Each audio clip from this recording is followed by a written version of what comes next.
Mga Gawa, chapter 20, verse 1 up to 19. At pagkatapos na matigil ang kaguluhan, na may patawag na ni Pablo ang mga alagad at sila'y mapangaralan, ay nagpaalam sa kanila at umalis upang pumaroon sa Macedonia. At nang matahak niya ang mga dakong yaon at maaralan na sila ng marami, siya ay napasa Grecia.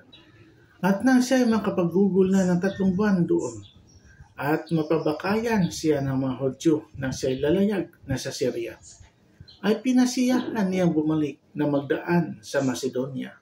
At siya ay sinamahan hanggang sa Asia ni Sopatro na taga Berea, na anak ni Piro, at ng mga taga Tesalonikang si Aristarco at si Segundo, at ni Gayo na taga Derbe, at ni Timoteo, at ng mga taga Isyang si Teco at si Trofimo. Datapwat nangauna ang mga ito at hinintay kami sa Troas. At kami nagsilayag mula sa Filipos, pagkaraan ng mga kaarawan ng mga tinapay na walang libadura. At nagsidating kami sa kanila sa Troas sa loob ng 5 araw, na doon nagsitira kaming 7 araw.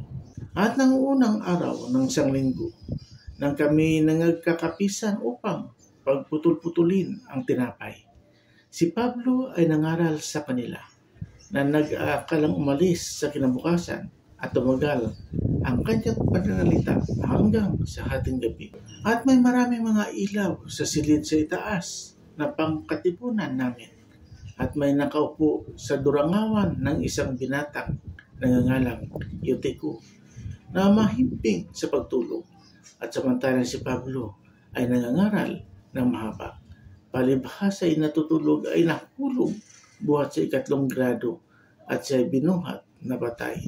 At nanaog si Pablo at dumapa sa ibabaw niya at siya ay niyakap na sinabi, "Huwag kayong magkagulo sapagkat nasa kanya ang kanyang buhay." At nang siya ay makapanhik na at mapagputol-putol na ang tinapay at makakain na at makapagsalita sa kanila ng mahaba hanggang sa sumikat ang araw, kaya siya ay umalis. At kanilang dinilang buhay ang binata, at hindi kakaunti ang kanilang pagkaaliw.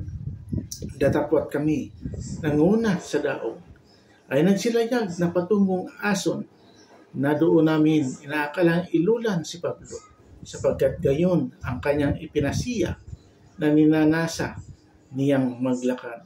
At nang salubungin niya kami sa Ason, siya ay inilula namin at nagsiparoon kami sa Mitilene. At pagtulak namin doon ay sumapit kami ng sumunod na araw sa tapat ng Chiyo. At nang kinabukasan ay nagsidaong kami sa Samo. At nang kinabukasan ay nagsirating kami sa Mileto. Sapagkat ipinasiya ni Pablo na lampasan ang Efeso upang huwag na siyang magugol ng panahon sa Asia, sapagkat siya ay nagmamadali upang kung maaari ay dumating sa Jerusalem sa araw ng Pentecostes. At mula sa Mileto ay nagpasugo siya sa Efeso at ipinatawag ang mga matanda sa iglesia.